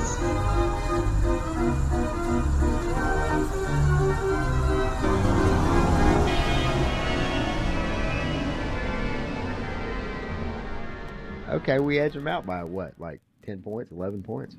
I don't know, something like that. Right. That's what I'm saying. You really think Auburn the committee's going to take it to that point? Out of Georgia. Yeah, the Auburn-Bama game was definitely more Bama was a lot more competitive against Auburn than Georgia was. But you know what? You were saying Bama going over Georgia. An interesting thing that could actually happen if what you say happens if Georgia does edge out Auburn in the SEC championship game. You may see something like that. What you may see is Bama go to 3 and Georgia in at 4. But I think that the winner. Could be, but I think some other things have to happen for that to. Yeah, you're absolutely right. Like yeah, Oklahoma losing. Right. Yeah. No. I'm going to Wisconsin losing. I'm figuring Wisconsin's going to lose because I think that Ohio State is definitely the best. I think they're probably the best 2-loss team, besides Auburn. I think Ohio State can be really, really good. Yes, and they can be bad. Sunday, but I think they can just lay an egg. They're not going to lay an egg though in the big championship. I don't know. I've got a really strange feeling about this. Out of all of the big matchups this coming weekend, the conference matchups, that's the one that I really think may tilt the other way. And again, that may be due to the what you were just referring to a moment ago with Alabama and that whole strength of schedule perception that people have that somehow even if you play a bunch of cupcakes, you're still not a legitimate team. until you go out and you handle business with a quote unquote legitimate team. And I don't know. I really feel like out of all of them, that's the one trap game right there. Is that Wisconsin-Ohio State game? Trap for Ohio State? No, trap for Wisconsin. Oh yeah, no. Yeah. Ohio State's favored by a touchdown. Wow. I mean, that's Wisconsin just not getting any respect. Yeah, they're absolutely. Not. And well, again, on paper, they now don't that match you up. said that, now that may actually be a pretty powerful motivator for Wisconsin to come out and take care of things. I don't know. Tom just pointed it out. I'm not sure how they do can. you trust a team? I know we like it when everybody says we lose. I mean, let Lee Corso on game day, if we're involved in game day, let Lee Corso pick the other team. We're going to win. I think the problem here is that Wisconsin just don't really match up. If Ohio State comes out and plays their top game, I don't think Wisconsin matches up.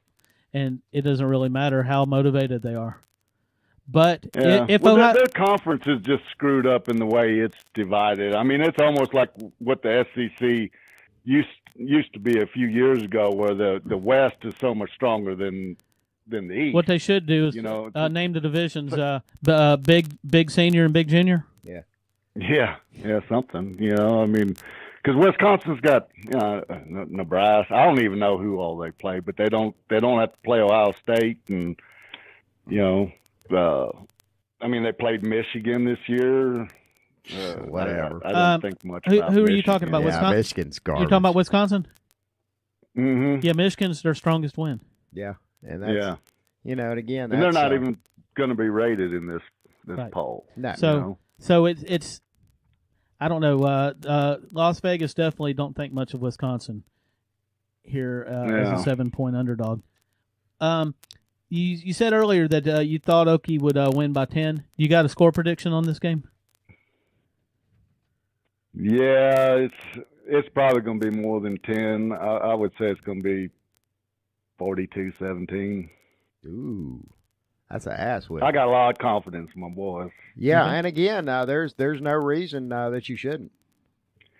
No, right now, and everybody gives us grief about defense, and don't get me wrong, I love a great defensive team, but I think we've got enough defense to get enough stops to beat anybody that we play.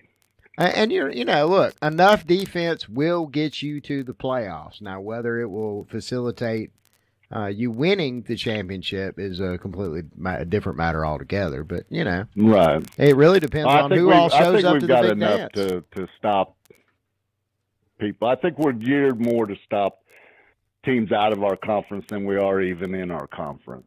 Mm-hmm. Okay, then. Well, Tom, we really appreciate it as always, man. We got to get you back on too, no matter what, win or lose. You in? I'm in. I'm in. I appreciate you. Take care. All right, man. Hey, you guys enjoy that SEC championship game. I know you guys will be watching. Oh hell yeah! And man. we're going to be celebrating that 100. Excited as hell. We're going to be celebrating that 105th national championship. We're fixing to award ourselves. Yeah, there you go. All right, hey, I'll be at the Big 12 championship game. Well, be sure to wave at the camera for us and hold up a sign that says "fuck smacking off." Yeah. I mean, if they get to the very top of that stadium, then they'll find the nosebleed seats. Yeah. I don't mind nosebleeds, dude, because I can see the whole field. I'm that way too. I really do. Get you a when decent you're pair of watching binoculars. like Oklahoma and how spread out everything is, I mean, you see things develop. Man, you can do so much better at girl watching from up above with a good solid pair of binoculars. Oh, well, hey, you would enjoy this lady that sits a row up from me in Norman there. I call her Grandma Jiggly Tits. Oh, okay. She comes out there, dude, and I mean, she's got some big old titties, and she's wearing this sheer mesh thing, and then it's like my wife just goes, "Oh my God, look!" Picks her, it didn't happen. Yeah, so you wouldn't even need your binoculars there, bud. You got to send me some pics of that one. I got to see it. I'm a sucker for some big old titties, man. What can I say? Yeah, we may have to wait till next year when the season starts back up, which I'm very excited about the next year, bud. I guarantee. I guarantee you. Kyler Murray coming in, and I think Oklahoma's going to be a factor for a few years. So Baker, you think he's going to be? He's definitely going to be a first rounder. You think he'll be the first quarterback taken? No. Who do you think? Who do you think it's going to be? If Darnold comes out or Rosen, one of those two. I don't know. Now Darnold is he a sophomore this year or junior? I think he's a junior. Oh, okay. I don't know. He needs to stick around or something. He can come out. He needs to stick around one more season. He really does. He does. His numbers just weren't what everybody was expecting. He was going to put up 5,000 yards or some crazy shit like that. It just didn't pan out like that for him. Yeah. And Baker will be all right if he gets with the right team, the right system. You know, he needs. So many of these rookie quarterbacks get on the team and they get pounded for 2 years, and then everybody wonders why they're crap. Well, they're scared to death back there after that. Baker needs a good agent, and he needs somebody close to him, somebody family maybe, to kind of help keep him a little grounded. And you know exactly what I'm talking about, the whole Johnny Manziel thing, because that is so easy for these guys to get into once they got millions of dollars. I don't think that he's anything like Johnny Manziel, though. You know, I think he's polarizing, and I think everybody's got their eyes on him. But I don't think he's the the cokehead party guy that. I don't think that Manziel was like that either until he got out of college. I think that maybe he had a couple benders here and there. I mean, it's college, you know how that works. But I don't think he really got delved into that deep of it until he became a rock star and went to the NFL. Before he even threw one snap, I mean, he was the biggest football player on the planet for like half a minute. Yeah. So, some people just can't handle that kind of success, go straight to their head, Oh, yeah. It happens a lot, Well, Tom, I got a boogie. On the big cases like Johnny Manziel, you see it, Yeah. A whole lot of people, they don't make the news like that, Baker will make the news. I mean, so, yeah, he needs to kind of. Well, and hopefully, I'm only saying that because I hope that he makes the move in the right way, you know what I'm saying, and goes out and has some fun with his money, but at the same time, don't wrap a Ferrari around a telephone pole where you're getting blown by a hooker, that sort of thing. Oh, Joe Namath days. Shouldn't everybody do that at least once? Well, yeah, but can't get the media involved in it. Well, hey Tom, I got a boogie. We got more segments we got to do. Hey, it's great to talk to you, man. Dudes. Later.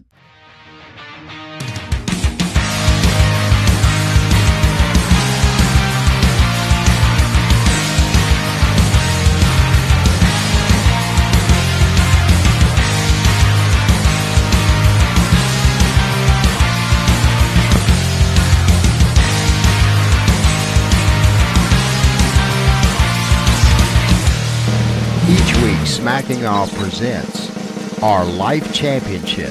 This week's Life Championship brought to you by Bad Monk Tires. You don't have the swag for Goodyear, so aim for the middle with Bad Monk Tires, the most economical tire money can buy. The Butcher Jones and your Life Championship Top 10. 10, USC. 9, Alabama. 8, Georgia. 7, Ohio State. 6, Miami. 5, Oklahoma State. 4, Penn State. 3, Notre Dame. 2, Washington. 1. Michigan.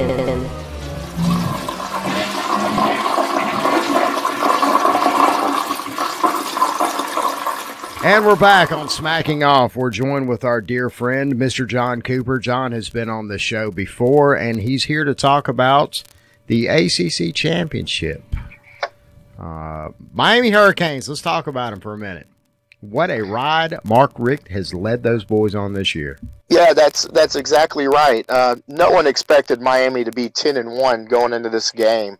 No one expected Mark Richt to have the control from the off the field issues. A lot of people still call Miami this mantra of thugs. This is pretty mild Miami team. They have the turnover chain, whatever, that kind of upholds the swag legacy, but they're definitely good kids, especially the starting quarterback Malik Rozier. Well, and again, we're talking about Mark Richt. Mark Richt, is legendary for running good, clean programs. He's actually made some questionable decisions as far as letting players go that, the fan base wasn't really too eager that he let go, simply for not following team rules. In this day and age where we have the, Jameis Winstons and the Joe Mixons, if you will, those situations come up. It's very rare that you have that sort of situation persist or develop on Mark Richt-led teams. This is a completely different era for Miami. It's got rather shocking. And then on the other side of the field, we have the Clemson Tigers, which are aiming to be in the playoffs a third time in a row. That's right. I think Clemson is hitting their stride again, just like last year. Everybody's going to make fun of them for losing to a 7-loss Syracuse team, but I think the 7 in the L column for Syracuse is misleading because their quarterback had to miss some time late in the season. But the Eric Dungy kid, he's going to be an NFL player one day. He has all the spectrums, especially the on-the-field tangibles. And there was different variables from that game, with Dabo going to Alabama the next day for the 92 reunion and then losing Kelly Bryant for a half. So I definitely think Clemson's hitting their stride right now, and that's them and Oklahoma are two teams I would not want to face right now. Now, are you suggesting that Dabo may have had some, rather spicy conversation when he went to Alabama? No. Something very interesting was discussed, that maybe his mind was elsewhere, thinking about what it would be like to coach him. No, I definitely don't think so. I think he was probably overexcited for the trip, and I think logistics within a 24-hour period. Yeah, but why would he be that excited? We're just talking about like going and hanging out at a football game and getting, hanging out with some people and this, that, and the other. Do you think that there may have been something more that added to his excitement while he was there? Because, and let me go ahead and tell you what I'm fishing for. There was a lot of talk when Dabo won last year's championship that he was pretty much going to be the successor when Nick Saban decided to leave, and that's totally Nick Saban's call. Nick will never be asked by Alabama. He could go. He could probably go 2-10 next year, and Alabama would not in a million years ask him to leave with the success that's given them. That's exactly right. You know how they're talking about Harbaugh having a lifetime contract. Saban has a lifetime contract. He can go or stay wherever long he wants at Alabama. Yeah, they're going to get tired of Harbaugh real fast. Yeah, right. I mean, he's really done nothing at Michigan, and the man makes $9 million a year. Right. And look, his overall body of work, although it's not overly impressive, it's not terrible. But for that kind of money, no, you want what they're paying for is what Nick Saban has been able to provide at Alabama on a consistent basis year in and year out. Even though Alabama lost against Auburn, that was rather disappointing. But at the same time, Auburn controls their own destiny at this point, and it's going to be very interesting because Auburn faced Clemson early in the season in a very tight game, and it's very interesting to see what, now that Auburn is riding on the momentum that they've got after beating 2 number 1 teams in a row. I mean, that's unheard. Can you remember an Auburn squad that did that in ever? I'm really thinking hard to come up with anybody that's done that. Yes. I know it's happened, but I mean, just to have the circumstances put in front of you. I mean, for Auburn to even face 2 number 1 teams that quickly. But anyway, let's get to the ACC title game. Yeah, guys, I'm going to go ahead and tell you the 3 keys that are going to be the deciding factor. Number 1, and when I'm done telling the keys, we definitely need to talk about this one first. The confidence of Malik Rozier, just knowing the fact that Mark Richt pulled him late in the game against Pittsburgh, I guess sending him a message or maybe trying to calm him down. But if that shakes his confidence for Saturday. Number 2, Miami had great success against Notre Dame and Virginia Tech because their defense was on their stride, creating turnovers for the offense to have a short field. And this leads to number 3, and it's a fun fact. Currently, Miami has a 30% third down conversion rate, which is ranked 121 out of 129 teams. This is behind dumpster fire from my own school, Florida State, Florida, Illinois, Purdue. That's just a crazy stat. Championship teams convert on third down, and that's got to improve for them to have any chance. And number 4, I'll put one more out there. We know in the championship game last year, Clemson ran over 100 plays.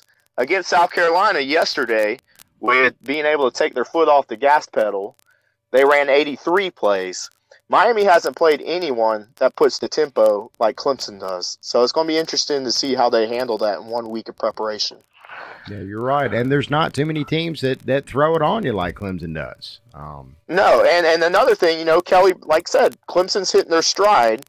Kelly Bryant struggled all year with passing the ball, and he has suddenly gotten better these past few games. He went 23 out of 34 with 2 touchdowns against South Carolina yesterday. I mean, he is finally getting it. Yeah, I really thought that Clemson and South Carolina would be a competitive game, and I was wrong. Yeah, what? I mean, it was completely lopsided. Right, and South Carolina's defense had a decent game plan. They were going to force Kelly Bryant to win that game with his arm, and he did. And the fact of they tried to take the running game away at first. Well, you remember the Hunter Renfrow when he scored that touchdown on the face mask? That was basically a little tunnel screen, and that's the offset for blitzing teams. And you saw that a lot in the championship game against Alabama last year. Yep. And I'm going to wonder how Miami handles that as well, those tunnel screens that Clemson throws. Yep, I don't want to make Miami people mad, but and I know I've been a naysayer all year. I really thought Notre Dame would run them over. I thought Notre Dame would be too physical for them. I was wrong on that.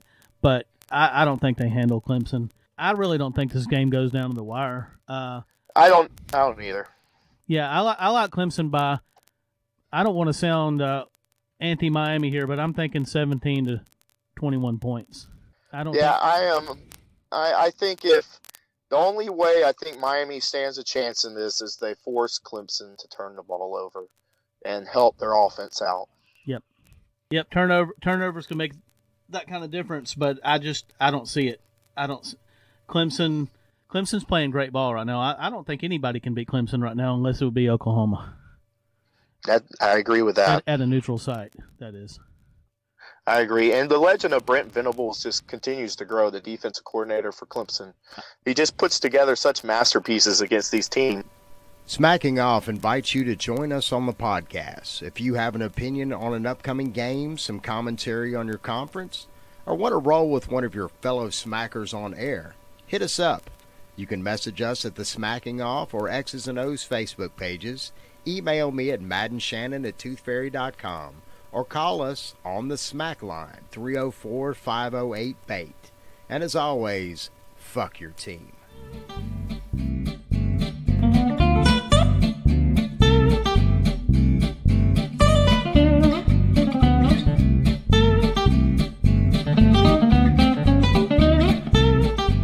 I'm really excited to see how they match up with the Barrios, the slot receiver for Miami. He's been killing teams all year. Mm-hmm. So I'm really eager to see how they match up with him. Well, it should be an interesting game. Well, I want to shift gears for half a moment here. We of course have the new CFP coming up. What is your take on where the Final Four are going to land? Who's going to be where? So here's an interesting take I'm going to have on it, which I talked to you guys before the show. I think Alabama is in the top 4 this week. Really? And then after the championship games, they are out of the top 4 if all goes to plan. Interesting. That's a completely different perspective than I've heard from just about anybody today. Yep, I differ on that. I think Bama will be 5. Because they were 5 in the coaches and the AP today, which is not going to have any bearing on the committee, but I think they come in at 5. And I think that Bama creeps into the top 4 if Whiskey or Oklahoma loses. Well, the committee has been they have pretty much been almost a little bit defiant in how they voted from time to time. Mm-hmm. And with Alabama being such a hot topic right now and this Alabama loss, yeah, I mean, I think it's going to I don't think it's going to be a clear cut one way or the other. I think we're going to have a, kind of moment. And putting them at number 4 would definitely be that. And I think the scenario that John's trying to paint is a scenario that Alabama is rewarded for their 11-1 season, but at the same time, it's ultimately going to be rigged to go to the the championship of whatever Power 5 conference is ultimately. Can you top 4. Tell me this, John? If Wisconsin or Oklahoma loses, which I don't see Oklahoma losing to TCU, but stranger things have definitely happened. Yeah. Wisconsin losing to Ohio State is definitely not a long shot. If Wisconsin or Oklahoma loses, who gets into the top 4 above Alabama? I think the only way somebody hops Alabama, and it would make college football world explode, is if Ohio State has a decisive victory against Wisconsin, kind of like how they did in 2014 in the Big Ten championship game, right? When Cardale Jones came in. I could see the committee rewarding a 2-loss Ohio State team that has a conference championship over Alabama. Right. But I mean that'd be very tough. I say right now you'll see Clemson at number 1 because they're tied to Auburn right now, and Clemson, Oklahoma, Auburn, Alabama tomorrow, and I think they're going to basically leave the message to Wisconsin saying if you win the Big Ten, you're in. But right now, I don't think they'll have them at number 4. That's just my opinion. Okay. And but I have to ask though, if Auburn wins the SEC championship game, that kind of helps Alabama's case a little bit, because that makes that loss just that much more of a big deal. I think it helps, but I think Bama gets in even if Georgia beats Auburn. Depending on what happens, I mean, if Wisconsin loses, depending on how those other or Oklahoma, but I think Wisconsin losing to Ohio State is a more likely scenario than Oklahoma losing to TCU, but both are possible. Yeah, anything's possible, right? And the crazy thing is, and it's been the popular term since this playoffs has been started, is quality loss, and that's a frustrating term. Yep. But it definitely comes into play, and Alabama probably has the best loss in the nation right now. And again, you're talking about a loss, and that's right. That's such a divisive, hot button issue with people. How their team or how their opponent's team loses the game, and which opponent they lose to. I mean, it really is. I mean, it's almost kind of geared up, especially when you start talking about a top 25 or a top 10 or top 5. That's filled with 1 and 2 loss teams. You have to start dissecting the little, tiny pieces of each win and each loss. And, it is right now, Alabama's best win has been LSU? LSU. Yeah. LSU, and I think Mississippi State will stay in that ranking just to prop them up. Maybe. Give us a prediction on the ACC title game. I have Clemson 42, Miami 24. I think it's close for the first half, and then Clemson starts pulling away. Just the tempo that Clemson will have, and Miami's still a young team mentally as far as handling these wins. Miami's, I kind of consider them similar to a 2012 Notre Dame or 2014 FSU, where they skate by some of these teams, and they get exposed once they get to the big stage. Yep. That's my opinion. I definitely agree with you on this. I definitely think that just watching that Pitt game and how bad Malik Rozier struggled with his vertical passing game, and because his receivers were definitely there, they were trying to hit the flag route, the Barrios, all day, where is basically a 10-yard vertical, and then you're pushing towards the pylon of the end zone, and he just kept overthrowing, and that's usually their bread and butter route to him. Yep. And so I really don't see Miami being able to handle the tempo. And like I said, I'm an FSU fan, and it frustrates me knowing that one of these teams has to win because I don't like either of them. I got you. Well, So. John, we really appreciate it, and as always, fuck them Knowles. Hey, we gotta get to our 35 straight bowl game appearances and 41 straight winning seasons. Oh, well, that's the only thing we're holding on to. Aren't you glad A&M didn't steal Jimbo away from you? We're waiting for 10 a.m. tomorrow. That's the news on Rivals right now on War Channel. Jimbo's he's happy where he's at. And again, even with this season, I think his fan base has been a lot more understanding than most fan bases in the country and realizing just how hurt they are. Yep. Well, Florida State and it's a magical place. We don't fire football coaches. We don't fire basketball coaches, baseball coaches, softball coaches. You guys hang on to your coaches a good long while. That's for sure. That's right. And it's worked out. Under the last two head coaches, Jimbo and Bobby, we have a 25-19-1 record against Florida Gators. So that's been something nice, even though they own the all-time series. Can't argue with that. Steve Spurrier's doing. You know how that goes. That's right. He was old ball coach. He's a son of a bitch. John, we really appreciate it, man. You take care. All right, I appreciate it, guys. Thank you.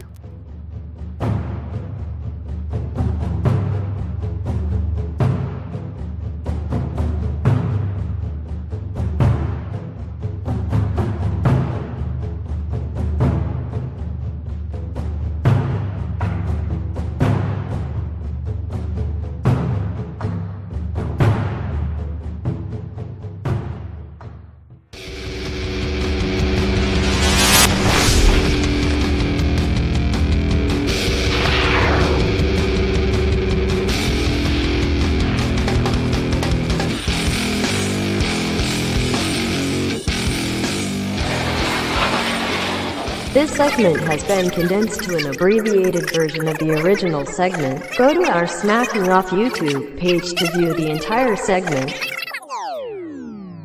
Dane, give me 1 through 4 real quick. All right. I think it's going to be Clemson number 1, OU number 2. I would put Auburn at number 3. I think the committee will do that as well. And Wisconsin number 4. Robert, give me 1 through 4.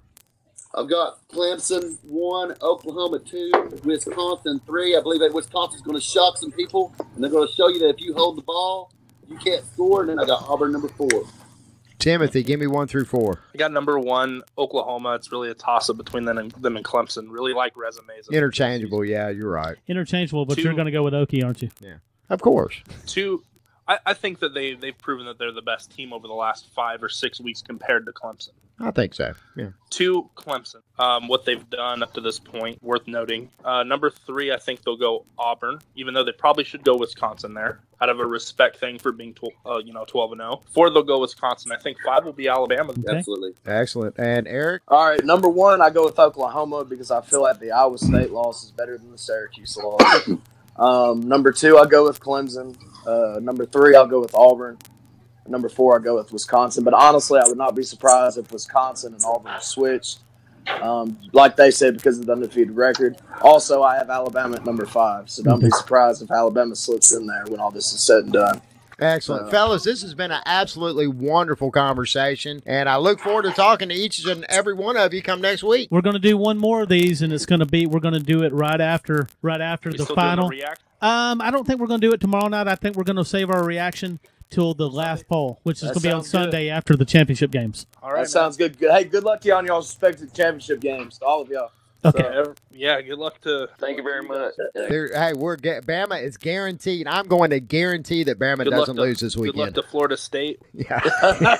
At Jimbo Fisher's last game at Florida State. Oh, it's going to be so they've got they got a bowl record on the line. Don't they have like a streak of 36 years or something? 35 or 36 years. Wow. So they rescheduled the Mud Dogs so they could get that one. Even though there's some bullshit wins in it, you got to respect the way the Florida State players at least finished the year, because they could have packed it in and said fuck it. No, they kept playing. They definitely kept playing. The shit out of Florida, and that was hilarious because I hate Florida. that was horrible. Though. I mean, really, the trajectory both teams have been on this year. College. I don't know how they lost those games. How the hell do you lose? All right, guys. Well, here's what we're going to do. We're going to hang up on y'all, and y'all going to talk for another 20 minutes like you did last time. Bye, guys. No, I gotta go. My phone's home. Lost the football game. Stanford made more plays than we did, and we turned the football over late in the game.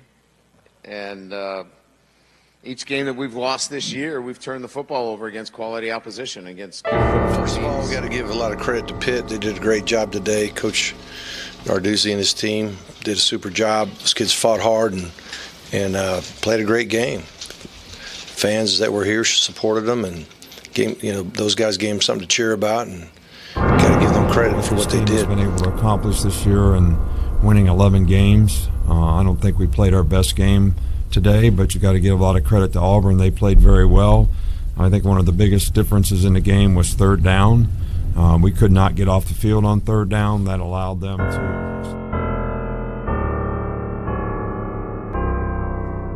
Loser's Corner.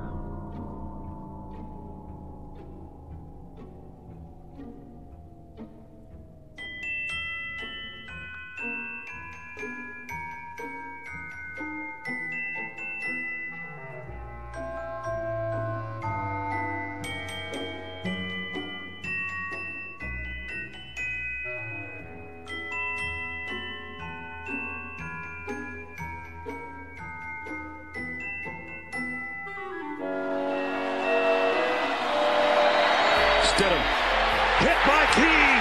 That's the ball game. And the 10th ranked Tigers fall as well. You want to talk about some Auburn football? Well, let's do it, baby. Come on. They had a they had a rather disappointing loss this weekend. Oh man, rather disappointing, man. It's just the same old thing, just another year. You know, it started back in 2014 versus Texas A&M, if you can recall that. Where Auburn was 8th in the country, probably about a 16-point favorite, and we came up short. And that's when I really thought, like, okay, Malzahn, what you see is what you get. When Malzahn came into Auburn in 2012, he came into a gold mine, to be honest with. It was Tuberville's last recruiting class, and Tuberville was probably one of Auburn's greatest coaches since Pat Dye. And the kids, I believe, just wanted to win because they just went 3-9 the year before. Mm-hmm. And then in 2014, that's when you really saw what Gus was coaching. And Gus can't coach, and to be honest with you, he's just a high school coach. Man, probably I said the same thing just a couple days ago. Who would you like to see in there? I mean, to jump. So basically, let me get this straight though. You are basically saying that it's time for Gus to go. It's past time. I think after 2015, that's probably the end, because that's when you saw Jeremy Johnson take over as a quarterback. And that's Gus's coaching now, just, FYI. And he can't do nothing. Yeah, I mean, Jeremy Johnson, he couldn't complete a pass and couldn't read a defense. Jeremy Johnson came into the season as pretty much a Heisman pick by, a lot of people, not just, the Auburn folks, but, I mean, a lot of the national press had picked up on the fact that, hey, this is a guy to watch. Well, in my opinion, I didn't really think Johnson was the guy. I mean, I don't know who else could have been, but Johnson, I believe, against Arkansas, that game where Nick Marshall, do you recall when Nick Marshall got suspended for the first half for smoking dope? Oh, yeah. And then he came in and just lit it up. I was at the game, by the way. And, Johnson looked like, okay, this is the man for the future. But that Arkansas team wasn't really all that good on defense, if you can remember. I believe they was like top 80 in defense. Yeah. And they were just hung 80 on them that year. But where do you see Auburn? Do you really think that Auburn's season now is in the toilet because they lost to LSU? You remember when losing to LSU wasn't really necessarily that bad of a thing because LSU was that strong of a program. Not so much. I think now LSU versus Troy, that was kind of a joke. Them kids, they didn't want to play Troy. Let's just be honest here. That was more thinking about women because it's homecoming, And a lot of them players didn't even play. Like, I think, I can't think his name was Kevin or Devin White. He didn't play. The key 49, he didn't play. A lot of key players didn't play that game, but I don't know if it would have made a difference, though. But I guess Auburn, I believe there was more hype. They got a rest and they was embarrassed. So I think they really did play, but LSU, I don't think they're all that good. The Auburn season, yeah, is in the toilet. I don't see them getting back up. I see a 7-5, 6-6. I think we beat Monroe. I think we steal one from either Arkansas or A&M. I don't see us beating A&M. I'm more likely to see beating Arkansas. But Belima rested Austin Allen, so I believe that it's going to be a pretty good game against Arkansas this week. So give us a score prediction really quick since we're on that subject. I'd probably lean more towards, like 31-17.